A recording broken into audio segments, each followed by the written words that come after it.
Oh, well, we're here today with Margaret Pritchard, who was born on September 16th and 18th. 18th? Yeah. Oh, well, good. My first correction right there. The 18th of September in 1929. Right. And Margaret has wonderful stories to tell, and we're really glad that she is here today doing this. Her ancestry can be tracked way back. She's one of those people who knows just where she came from. But we're 5 generations in Oregon. That's right, 5 generations in Oregon. Me too. I know, you're a Cully. Oh, well. She's a Cully kid. Here we go, off and running. Anyway, I'm interested primarily today in hearing the story of your family and how you got here. My understanding is that the 4 lines you can trace way back to the early 1700s in America are all part of this package. I understand that your family first came to Oregon on the United Brethren of Christ church train, the wagon train that came in 1853. That's right. And they left in April and got here in September. Okay, April through a long trip. Yes, and on the way, your grandfather, your great-grandfather, right, just died. Right. Actually, great-great.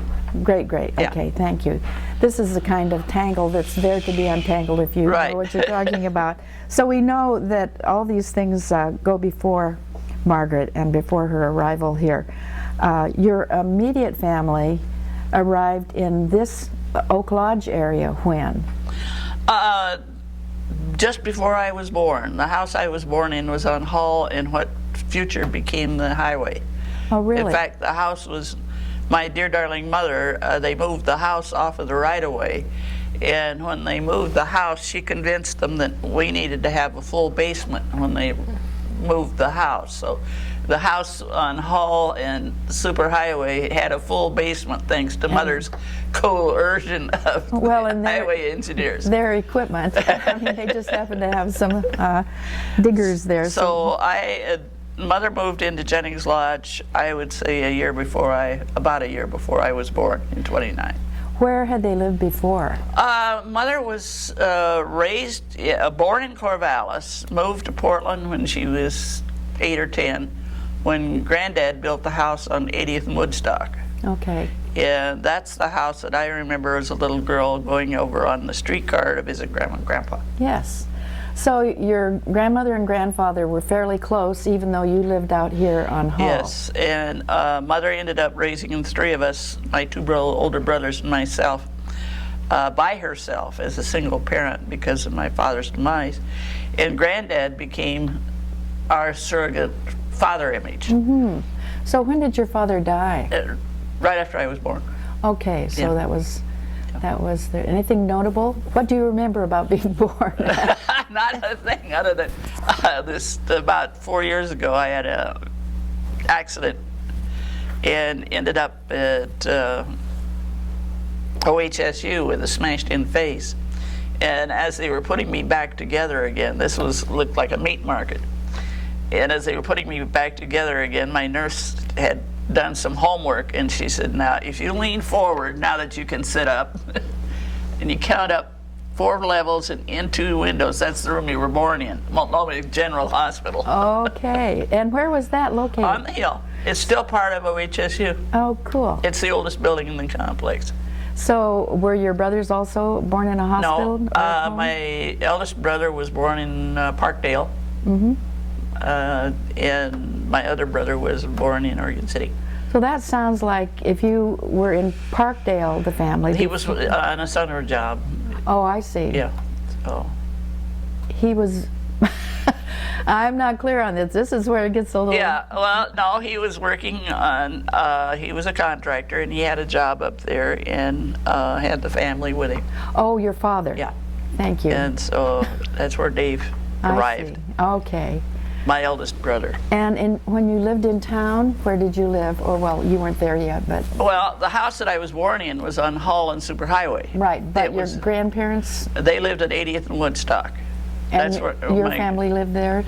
And then my mother was born on 6th and Jackson in Corvallis. And then going back another generation, Start again. the family were part of the group that founded Philomath after the wagon train got here. Okay. So that's that side of the family, the immediate family, brothers, etc. I want to establish, you moved to the Hull house shortly after you were born. That's the house Mother brought me home to. Okay, thank you. Now let's pretend like we're starting again and all that. No, I know what you're after. Okay. Well, you There's always one add little more and then I story get that off. she loves, so I'm going to have to tell this. Well, go ahead and tell it. My mother worked at the Bank of California until she was married. I was commented about that typewriter over there. She worked at the bank for 10 years. And the thing was that I was born in the middle of September, and Black Thursday was the middle of October, and that was the day she took me in to show me off at the bank as a newborn, 1 month old.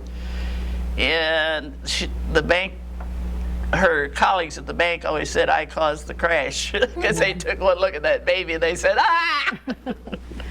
And down went Wall Street, right? So I caused the crash. Yeah. Well, But now then, being born in that house in Jennings Lodge, of course, that was my first education. Was it? don't get into the schools yet. Okay. I mean, this is part of what's happening, and I really mean about starting over again. I would love to, because already the mold has totally been shed. Is that okay? To really start all over again? Do you really want to? I really No, do. I think she's no, got it. I don't. No, because she's already hit about 3 topics that are further down the road that I really wanted to go into in depth. And so what we're going to find is that we're jumping back and forth and all around. Can this be edited? Yes. Oh, This can be edited, Pat, so just go to where you want to be. that was so confusing about who was living where when. But it's okay. That part sounds okay. Yeah, And so Let's leave it go, what Pat. we'll do is you just decide We what can edit. you want to, you just Okay, just answer what I asked. pick up with a question. And Yes. Well, I'd like to talk a little bit about your parents. okay. Where did your parents meet? Well, Mother belonged to the Eastern Star, and they had a dance group known as the Starlighters. And they would commandeer, that's a good word, any young gentleman that they thought were around the community that would fit as dance partners. And that's where she met my dad. Was this in Corvallis? No, in Portland. In Portland. Yeah. Good, good. Because that was after she started working with the bank. Okay, I was going to ask you about their Yeah. occupations. Yeah. He was a contractor in construction, and she was number 2 at the Bank of California. Talk a little bit about that and your mother's work and her life before kids. Well, there's a funny story. Her first job was just general clerking at what is now U.S. Bank on Grand Avenue. And at that point, it was known as Citizens. And Bank of California was across the river. And one day, her boss and the manager of the Bank of California went golfing. And when they got back from their golf game, they walked up to her desk, and the manager of the Citizens said, "I got something to tell you." And she says, "What's that?" He says, "How would you like to work at the Bank of California?" And she said, "Well," she says, you know, she was concerned about her quality of work, and she started trying to find out what they were talking about. He said, "Well, I better come right out with it. I lost your services in a golf match." So she went to work for the Bank of California and spent from 1911 to 1921, and that's her typewriter, which they gave her when she left to get married. Had to be pretty unusual for a woman to be in the banking world. They made her use her initials. She was not, Laverne was her given name, but she was not allowed to use anything but LC while she worked at the bank. Really? And she represented the bank in court actions and all sorts of things, but it was always as LC. Oh my. So she had that occupation or that career going Yeah. when she met your father Right. already. And then your brothers were born in 1923? They were married in 21, and the first boy was 23, and then 25, and then I was 29. Okay, so that was in Yeah. 3-year sequences almost. And the bank tried to get her back. They offered her a nanny whenever any of us were old enough to be taken care of. And she says, I brought him into this world and I'm going to raise him. So she there did. she was. So you were her projects. Yeah. And you mentioned already that you were born on the eve of the Great Depression. I caused it. Yeah, you caused it. That's exactly what it was about. Who was most likely to give orders in your family? I mean, who ran the show? I think I have a guess. My mother. Yes, especially if your dad was already. He was gone. Anyway, no, mother raised 3 kids, and she did it on her own. She baked bread. She was a seamstress in the community of Jennings Lodge, and she was also the school clerk. The school clerk. What did that involve? Minutes and Okay. secretary and keeping the records. I see. And the school district, the Jennings Lodge School District, was known as Fighting 114th. Because if they didn't have something to fight about, they made it. And that's the reason she finally gave up the clerk job. Was Oh my. it was just too stressful with all of the bickering. Everything going on. Well, I'm interested in the absence of your father. It sounds like your grandfather. Granddad was right there for us, and he was, when Robbie was hurt, my middle brother, Granddad had fallen down, he was the principal of Creston School in Portland, and had fallen down those famous stairs that are still there out in front and broke both hips. Oh. And when Robbie was hurt, Granddad was so unhappy because he couldn't, with the 2 canes, he couldn't get in the ambulance and go with him. Robbie was hit right there at Hull Avenue and Superhighway. Yeah, describe that while we're there, because that seemed to be a really important part of. Rob had a football, and he was going over to the Huey Roberts service station, which was across this. Now we're getting into the Gardner side, across the highway, and he dropped the football and leaned over to pick it up, just as a trailer with all of their worldly goods on it went by with a crumpled up fender over the tire, with no chains and no support, and his head and the fender got to the same place at the same time. Anyway, the other interesting thing about Robbie was he was taken to Oregon City Hospital, and Dr. Guy Mount, he was written up in JAMA, which is the Journal of American Medicine, for the fact that he used medical packs, to keep Robbie's eyes so that they were not lost in the 3/4 fracture. So Robbie lived to be 50, and he was just mother's helper. So she didn't have an easy one. What age was he when that accident happened? 8 years old. Yeah. So you were really. Yeah, I was still in arms. Yeah. So anyway, and she got us all reared up. Tell some more about your mother. Some of the things she did. Here you were living in the Depression, and. Mother was, all of the women in my family, particularly on my mother's side, are independent. They do things their way. All a bunch of redheads, either Titian, auburn, chestnut, and me, when my hair's not gray, it has red highlights in it. And our women folk are definitely do things their way. And my mother, when she was 19, before she started working at the bank, decided that her high school mate from Portland High School had married a man in Haines, Alaska. And Mother wanted to go see Eleanor, so she convinced some friends of theirs who were going up on the steamboat. Now, the steamboat that went up the coast would go up the coast, pick up cargo, and then drop it off, and then come back again. So if you signed on as a passenger, it was a long trip because they'd stop and leave things off and then come on back.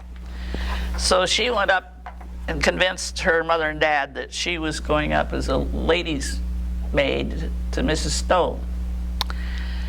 Only thing was, she got off the boat at Skagway and hiked into to Eleanor's and Haynes and spent a week there, and then hiked back out to Skagway and caught the boat back to Portland. And it wasn't until she was washing her hiking boots in the laundry trays at 80th and Woodstock, and Granddad caught her and discovered that there was gold in the laundry trays from her boots, that she had told a little fib about where she was. So she got grounded, but she hiked in with a bedroll and a rifle and her hiking gear. So she was a shot along with everything else. Oh yeah, she was a crack shot, but that's the way she went in to see Eleanor. Oh, dear. Poor Granddad. He grounded her, even at 19. Well, going back to the Depression years, you were really, let's see, if you were born in 29, Yeah. and you were only 10 or 11 when we came out of it for other reasons. Right. What do you remember about the Depression in terms of how it impacted your family? Mother was a baker, and Saturday night was potato soup and fresh bread, period. And Mother made sure that we never went to, I know she went to bed hungry many, many times, but the three of us always had something in our stomachs. But that was the worst thing I remember about the Depression, is the lack of nourishment. Yeah. Did you have a garden, or? Oh yes, Mother grew stuff, but still in all, it's rough when you got three Yeah. youngsters. I wondered about that. I'm remembering a story you told once about her resourcefulness in terms of chickens. No, that was after we moved to Oak Grove. Oh, okay, that came later. Okay. Yeah. Well, in other words, let's stay in Jennings Lodge for the time being. Okay. You got started at school, Yes. and you were there through part of the 4th grade. Yes. What are your recollections of being at Jennings Well, Lodge? I think what you're fishing for Oh. is we had a 2nd grade teacher. This was the old square schoolhouses, and they were building a new schoolhouse. So they were building the basement directly behind the old school, which is the basement of the existing building now. And I'm 2nd grader, and there was this beautiful Percheron horse out in the back, and they had a scoop that they were digging the basement with for the new school. And periodically, Miss Adkins would do this. And that is, Margaret, quit gazing out the window and go back to working here. So in the 2nd grade, you were apt astray, huh? Anyway, that was her. She didn't raise her voice with me. It was just that, hey, come on, quit daydreaming out of the window. But, so I got to watch the school building built. Yeah. And I was in the 3rd and 4th grade in the new building, half of the 3rd and half of the 4th. And then we moved, the first April Fool's Day of '39, we moved to Oak Grove. Do you remember your first day at Jennings Lodge? Yes, because this gets back to the gardeners. Winnie walked me to school. Oh, really? But I do remember my mother never looked for me on the ground or creeping. Oh, you just got up and walked. I was walking around the top of the fence or sitting in the eaves on the house. Up there. Somewhere up there. Who were your neighbors? Johnny Randall lived down there. Now, that was when I was sitting in the gutter. I think I was 3. I was yelling, "Hey, Johnny! Hey, Johnny!" Because he lived two doors down towards River Road. And that was after the house was moved. And we had, because Mother, by getting a full basement put under the house, that turned into the almost like a community club, because whenever it was too messy outside for us kids, we'd all be in the basement. Very good. She got us a beat up old ping pong table. I don't know where she got it, but we had a ping pong table down there. The neighbor kids would all come over to stay out of the weather. Is that house still standing? It was until about 1.5 years ago. It was the Little Baja Mexican pottery. Yeah. Oh, that was how I've been in your old house then. Yeah. Before they took it down. That was the house. So the Gardners lived across the highway. Yes, they lived over on Abernethy. Parallels the highway, still does. Do you remember anything about when the superhighway came through? Oh, yes. In fact, my brother, that was in 32, was when they started, 31, 32. Yeah, and finished it later. And my brother and his buddy were out digging holes with their trucks in the sand piles that they had left to make concrete with. Because those sand piles moved in about 6 months before they even started making cement. And the engineer in charge came along and he was looking at their tunnels and roads that they were building and was cueing them on where they were right and where they were wrong. Anyway. Oh, you mean they were making tunnels in the sand heaps. Okay. Anyway, he said to my brother, he said, what do you want to do when you... He said, well, I'm going to be a highway engineer. So he came out. Now we have, in the engineering world, you have perfect bound books, which are your permanent records, and they are kept pristine. And anyway, so he got his field book and he turned to a clean page and he took their names, both of the boys, their names, and when they were born, and all this information down. Said, okay, when you get grown, we'll talk about it. Oh, when he came back from marrying his British bride in 1948. This is your brother? Now. Yeah, David, my eldest brother. He went to the highway department to apply for a job. And this form had a checkbox, have you ever applied to the Oregon Highway for work? Being the smart ass that he was, he checked yes. And so then when and where was the next line, so he filled it in.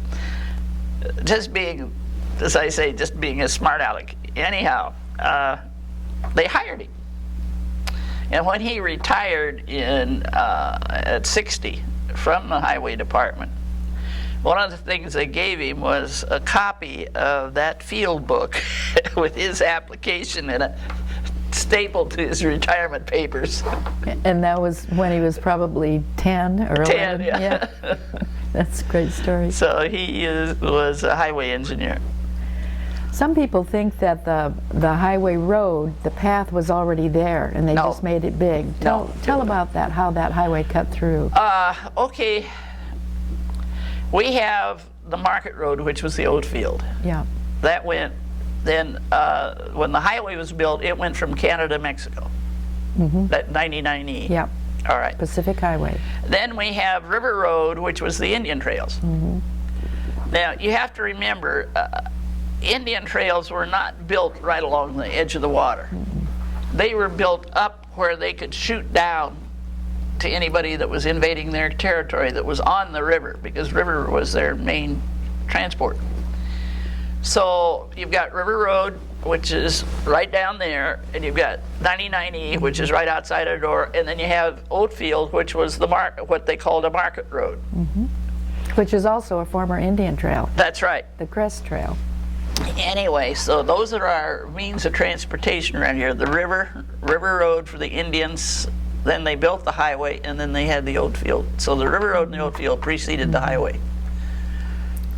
So but in terms of how the highway came through, there wasn't necessarily a road. They No. just cut through Yes. farmers' fields, or if there was a road, fine, Yes. but yeah. There was also the trolley trail. Yes. Or the trolley, rather. The trolley was there way back. Anyway, go ahead. Anyhow, I thought I had a picture of the house in here. I don't. Sorry, I thought it was in this book. Anyway, our house sat right smack in the middle of what was Okay. eventually the highway. Yeah. And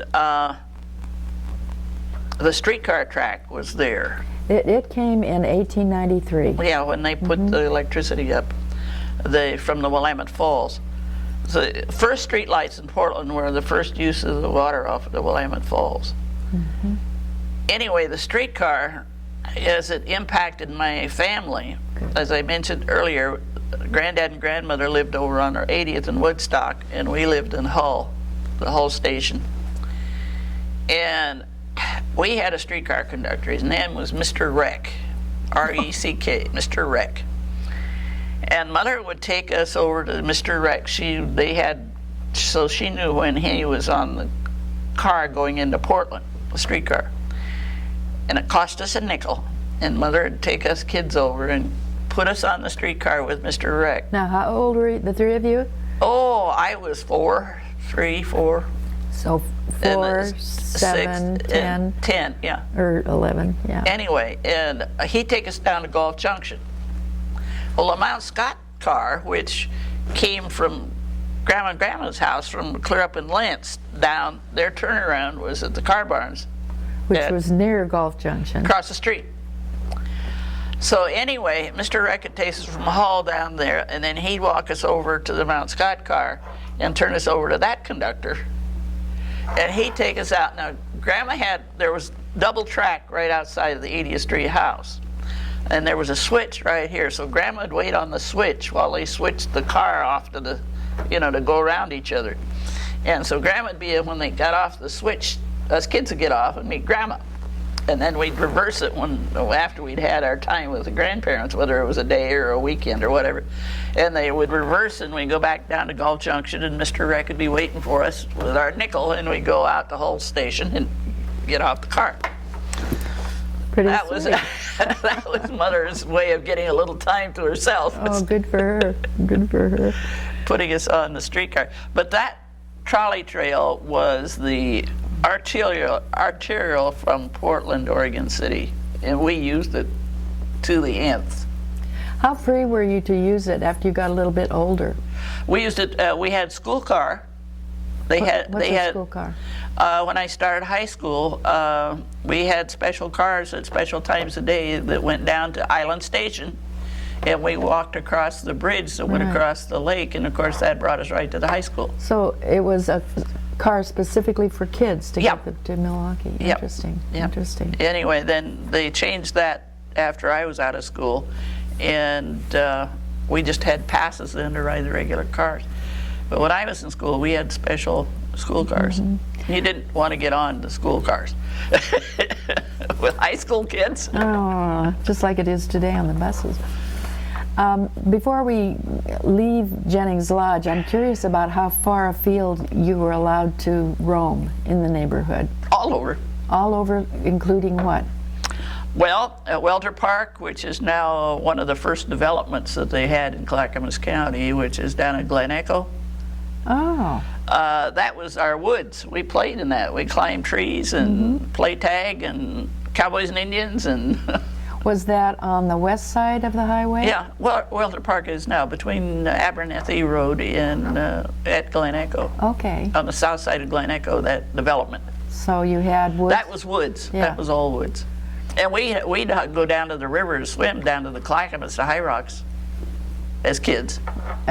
Probably on the trolley? No, we No, just hiked. walk. We Okay. walked down. Cool. Wasn't that far? Yeah. No. Yeah. Anyway, But this is all before you were 9 or 10. yep, it was just a little one. One summer, my cousins came out from Nebraska, and they were big boys, 6'4" and 6'7". Anyway, I went with them to go swimming down at High Rocks, but it took me and put me up on the streetcar trestle to keep me out of trouble while they went swimming, because they were diving and getting into the deep water. So here's the 5-year-old sitting up there raising Cain because they wouldn't let me in the water. They let me.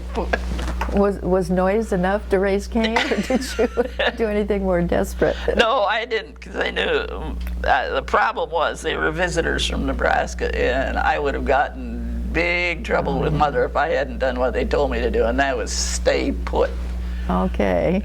Well, you lived to tell the story, so I guess that's more than some people have been able to do. Well, Margaret, when you were about in the 4th grade, you told me earlier that it was on, what, April Fool's Day or something, you transferred to Oak Grove. Did you call it Oak Grove Grade School or Oak Grove Elementary? Oak Grove Grade School. And did it you had its own number. Yeah, and 112, I think. 103. 103, District 103. Just like Jennings Lodge was 114? Yeah, and Concord was 112, was it? 112, yeah. Each was a separate district run by a different board and all exactly. that. Well, your family must have moved then. Yes, mother moved us to Oak Grove.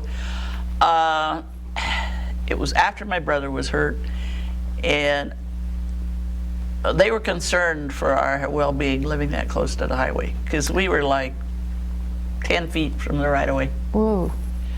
Thank you. So anyway, Mom was concerned about our welfare. And there was an opportunity came along to move, and she took it. Good. And that's when she got into the chicken business. Oh, well, tell me first where you moved to in Oak Grove. On Laurie Avenue, about 4 blocks from where I'm living now at Rosevilla. 4 blocks. Between Maple and between Maple and Courtney. Okay. Yeah, the house is gone now. Oh, It was that torn was down. going to be my next question. Yeah. I was hoping it was still there. Nope. Anyway, and then I bought the house in Concord in '58. That was after I was well into my earning years. Yes. Yeah. Yes. So you lived on Laurie. You went to Oak Grove Grade School. Right. Did they call it Jennings Lodge, the grade school, as opposed to an elementary school? No, they were all grade schools. Okay. Yeah. Yep. And Mary Rush was my last teacher at Jennings Lodge, and Jean McLaughlin, which is a name that is famous in Multnomah County, or Clackamas County, was my first teacher in 4th grade. Why famous? She was pioneer stock. She was. The home was over on Kellogg Creek, Rusk Road. Yeah. So. We'll have to talk about that. I want to hear more about that sometime. Yeah. Well, she was a fantastic, but I don't know what she thought about this little kid that came in from Jennings Lodge. What do you think she thought? I think there were days she was exasperated. How was Oak Grove? At least she didn't tap on the desk. All right. I was going to ask you that earlier.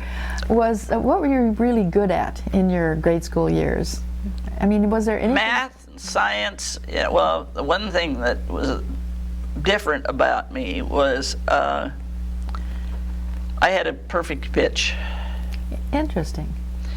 And I played my first recital. It was not a full recital by any means, but we had the National Convention of Music Teachers here in Portland for their annual. And now remember, I'm 1 month from my 4th birthday, how big my hands weren't. Yeah, touche. I couldn't play music, but I could transpose. So they would call out a chord and I would play it. And then they'd call out a key to transpose it and I would play it in that key. Anyway, Mother had agreed to me being on the platform for 15 minutes doing this transposition. Half an hour later, Mother just says, "That's it, she's gone." Wow. But that was and then I played violin at Jennings Lodge and Oak Grove until I had polio. And couldn't. And couldn't. Yeah. Was there anything that was hard for you, especially in those elementary years? Yeah. I was the only girl in the 1st grade, and there were only 3 girls in the 2nd grade. So out of a class of what size were you the only girl? 2 dozen. Oh, my word. Oh, I had to keep I had to state my case and keep it. Yeah, you would have had to. Of course, now, my 1st grade teacher, when the boys got detention, she'd say, "Margaret, I know you're at the bottom of this." And she says, "One of these days, I'm going to catch you." Needless to say, she never caught me, but the boys usually got the detention. I remember you're mentioning at some time that you didn't get your full name until you came to Oak Grove.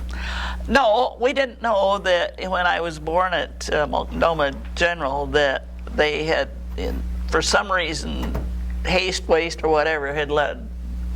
My papers were all issued just Margaret. Oh, just Margaret Pritchard. Yeah. Anyway, my mother, being a banker, decided that she was only going to use Ann, which was a family name, A-N-N, so that it fit on a check. Because 9 letters in one and 8 letters in the other, so I got Ann. But when I changed schools, I discovered I didn't have on my record, I didn't have my middle name. So I had to jump through all the hoops of getting Mr. Rude to sign a document, yes. Mr. Mason at Jennings Lodge, yes, I had used Ann as a middle name. I had to have Sunday school records. I had to have people that knew me for 20 years, thank goodness for the Gardner family, because they knew when I was born. Anyhow, I had to go through all of this mess to get the name added, so that when I got... And this was all because the hospital, it hadn't added your name to They begin had with? failed to put it on. Oh. Anyway, and of course when I wanted passports, that had to be changed. But all of those people were very happy and very kind to me about giving me affidavits. Really? How different was the Oak Grove grade school experience from the Jennings Lodge? Well, Jennings Lodge, when I started, we had double grades, first and second and third. Oh, you mean 2 grades in Yeah. one class? Yeah, and then, well, for part of the day, it was split. And then when I came to Oak Grove, of course, we were all separated. Yeah, 1 class per room. Yeah. Right. And Mr. Rude was my 8th grade teacher. Mr. Phillips, who had the Seaside Saltwater Taffy Company in the off season, or in the summertime. And then my 6th grade teacher was Alta Snyder. I still would love to know where she is.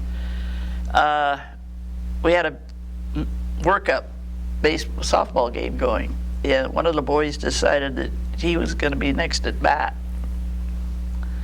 Decided that it wasn't my turn, and decided to emphasize his issue with a bat.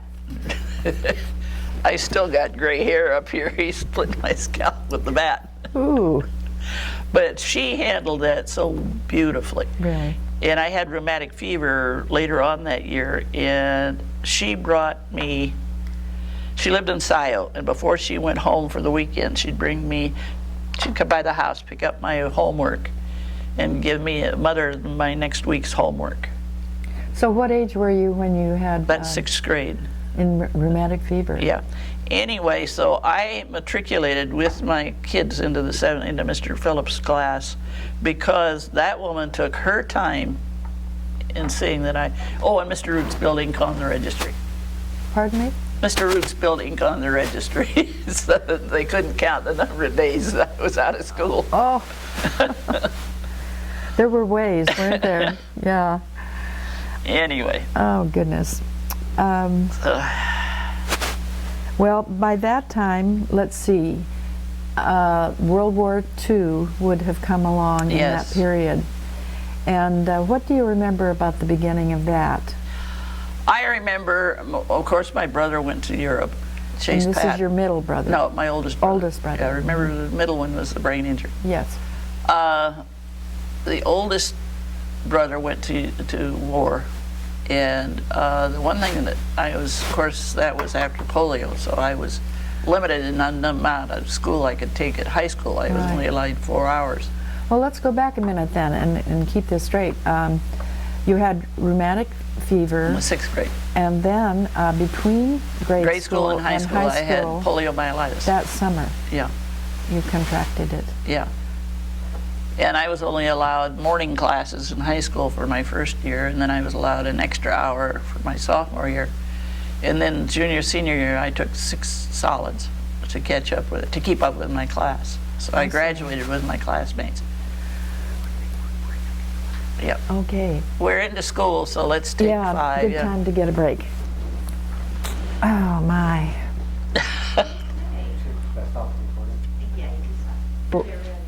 Well, let's just go back to the 6th grade and the rheumatic fever. Yeah.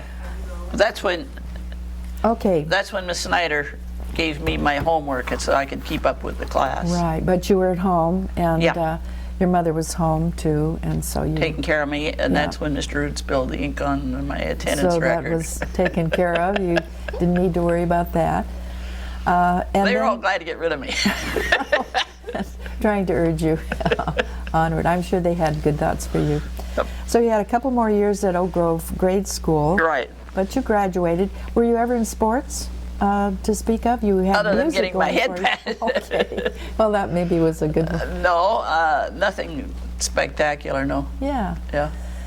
Now, I was still pursuing my violin up until the polio hit. Okay, and the polio hit in the summer between grade school In and high school, right. Tell us about that. That was pretty agonizing. I took care of myself. My mother was pretty much tied up with other things, taking care of 3 kids. And so I exercised my arm. I stole my grandmother's dog's soft ball to exercise with and climbed the wall. Yeah, I wondered about that. I wondered about 2 things: the medical care that you had, and also how you dealt with the recuperation in terms of boredom or activities or whatnot. Jigsaw puzzles. I still, have you seen the one we've got going down the road? No, but there always is one. Anyway, no, and of course remember Granddad was still with us. Okay. And he was Mom's stay to keep things going. Yeah.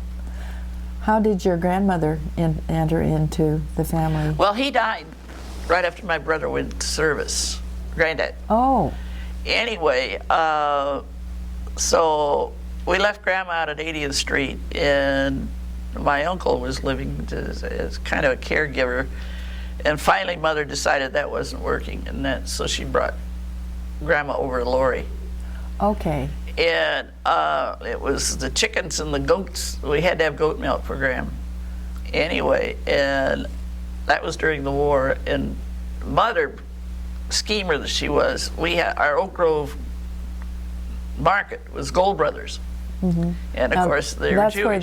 That's where the grill is now, the Oak Grove Grill. No, it's the vacant lot across the way, where they painted the murals on the building. Oh, where the drugstore used to be. Yeah, that was Gold Brothers. Okay. Anyway, Mother realized they were Jewish, so she went charging up there one day, and it was the end of the week, and met the rabbi. And she says, if you show me how to raise kosher chickens, I'll raise chickens for you. So all during the war, we had, and the rabbi could never count. He always had one more chicken than he had on his list. So we had kosher chicken every Sunday, all during the war, because Mom raised the chickens for the rabbi. Okay. Yeah. He provided the food, and we get little chicks, by the carton. Right. So did she deliver the chicks or the chickens already dressed? Or No, he would came have to down. come and get He them come down live. Thursday with his list, and that was where he always had one more on the list than he had needed chickens for, and that was.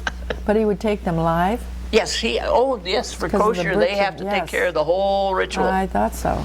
Yeah, no, he dressed them all out and took care of them, and they were all labeled and everything else right there at our house. Uh-huh. And but we always one more chicken than he had on his list, so we had chicken.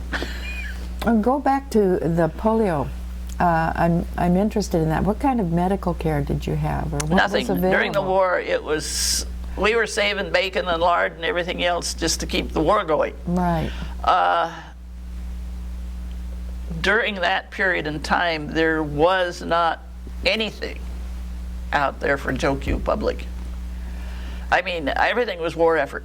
Well, that was fine because we won the war, but it still left the Joe Q public hanging out with not much to go by. This is about the time Sister Kenny showed up, isn't it? It was after that. She was more or less the middle to late 40s. Yeah. And this was, of course, in 43. Because many of the things I did for myself came out with her. Yeah, that regimen. Yeah. So it was just one of those things. Well, recuperation time, what did that look like then?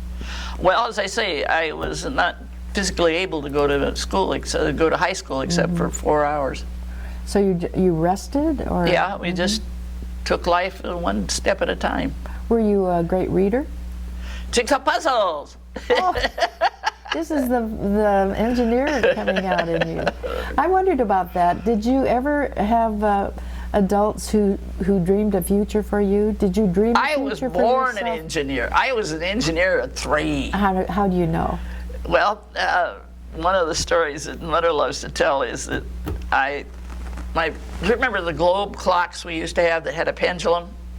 Yeah, I think so. Okay, my brother had one, my oldest brother, David. And one summer day, I was out on the picnic table and I had taken it apart. And I was just getting ready to take the spring out. Well, of course, if I'd gotten the spring out, when I discovered I had a shadow up here over my shoulder, my mother. And she says, "Young lady, that's your brother's clock, isn't it?" I said, "Yes."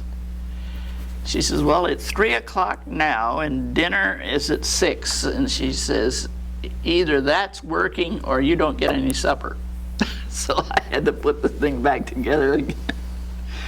But I was always monkeying. With Winnie and Mother would get to doing something, carpentry or something, and of course my head, Winnie always said, "I know exactly what the back of your head looks like," because you always got between us and it.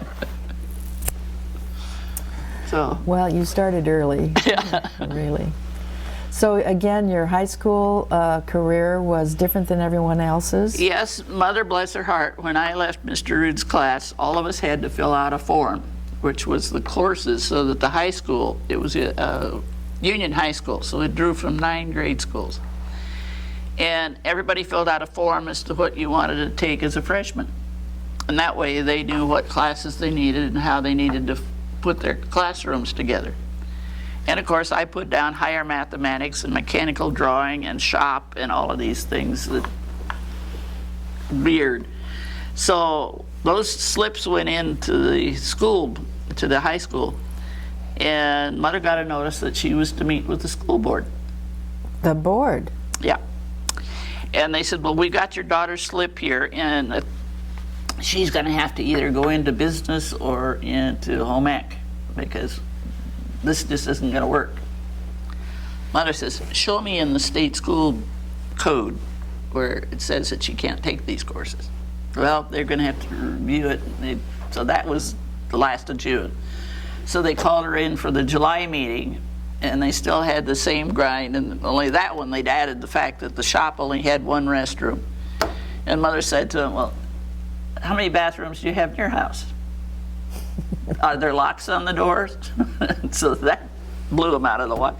"Well, we're going to have to go back to the state school board and see what kind of a finding they're going to give us." So that was a July meeting. So they called her back in August. Now, school started right after Labor Day. So they called her back in August and said, "Well, we're going to have to let her take some of these courses, but it's going to have to be just on her capabilities. And the minute she doesn't have the capabilities, she's going to be out." And this is in the early 40s? Yeah.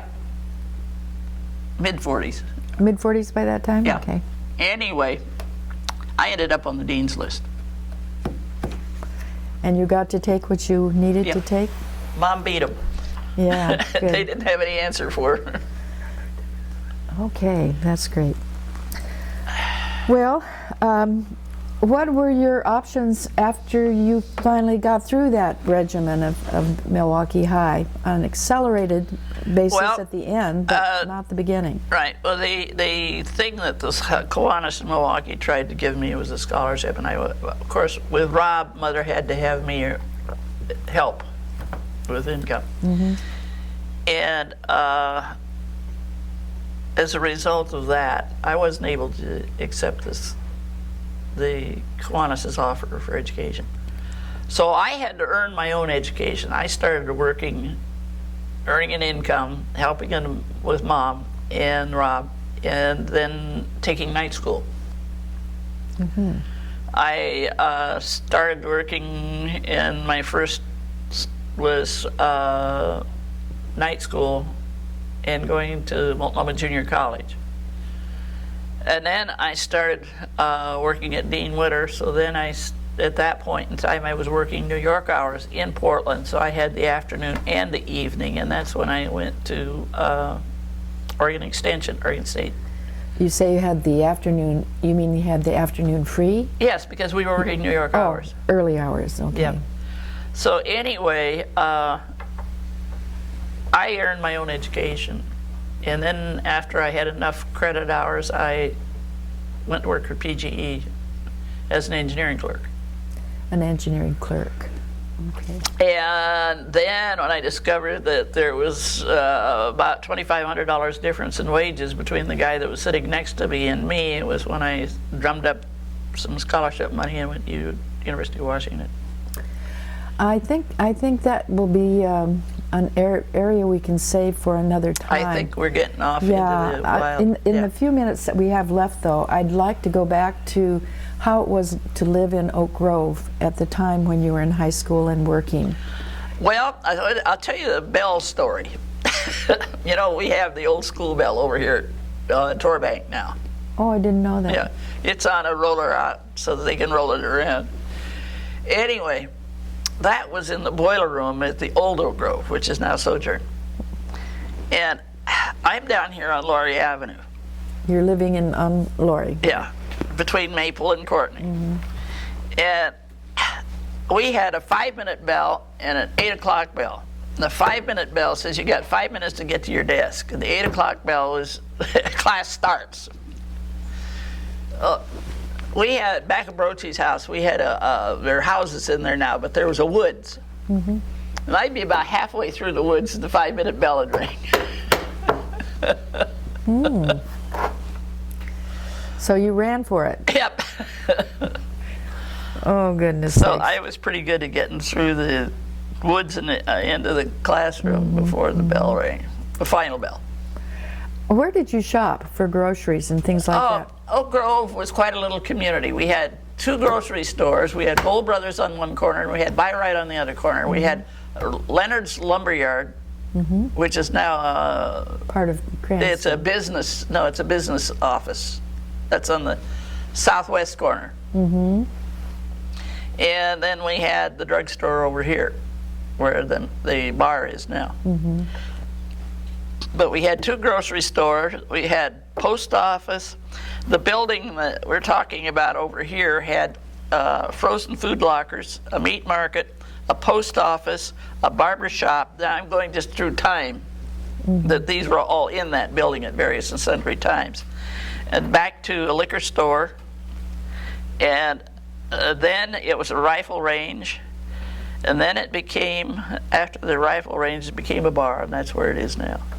So that's all just in the old downtown Oak Grove. It was quite a community anyway. And it was an interesting community because if you needed anything, you could always drum somebody up in the community that would take care of you. Like Mr. Blackerby built my studio on the house on Concord when I bought it in '58. And his little house is still there. Were there places where the community gathered? We had a community club. It's still there. It's on Cedar at Maple, back of the water office. And I think let's end by talking about what you kids did for fun. Oh, we had all sorts of fun. I don't think we want to go. We might not want to go into that. What did you have to do to get in trouble? Well, we had Mr. Rude. Now, he later became superintendent of schools, but he had a little ritual. Now, the bailiff in the court is a deputy sheriff. He's in badge, uniform, gun, the whole thing, but he's actually a member of the court. His name was Jack Grenfellow. I knew Jack when I lived in Jennings Lodge because he was a neighbor. Anyway, he and Mr. Rude, as they had a miscreant that was in deep trouble. Mr. Rude had put him in his office and shut the door, and then he'd call Jack. And Jack would drive up in his police car, and he'd come up River Road, and then he'd come in and park where the softball field is, where Sojourn is now, and come in and pick up the miscreant and take him out and put him in the back seat with the cage and the bars and all the rest of it. And then go back out to Central, which is now Grove Boulevard, up to the corner. And, oh, I forgot to get these papers signed. So then he'd go down to Maple, turn back in onto Cedar, and back down to where he'd started from. By that time, this miscreant is in tears, you know. He is, don't know what's going to happen. And Jack looks at him and says, you know, I'm doing court here. And he said, if you think you can go back in school and apologize and behave yourself, I won't get those papers that I forgot to get signed. So this little kid, so that was it. But that was the system that Mr. Rood and Jack had worked out for the kids that were. I was never aware of that. I spent some time in Mr. Rood's office, but I never got to graduate to the car. Margaret, thank you for your stories and for your experiences and sharing them. Well, it's been fun being part of this community, I will say that, because it's just like we say down at Roseville, this is a community. We care about each other and we're there for each other. Yes, and thank goodness for that. You betcha. Take care. Okay.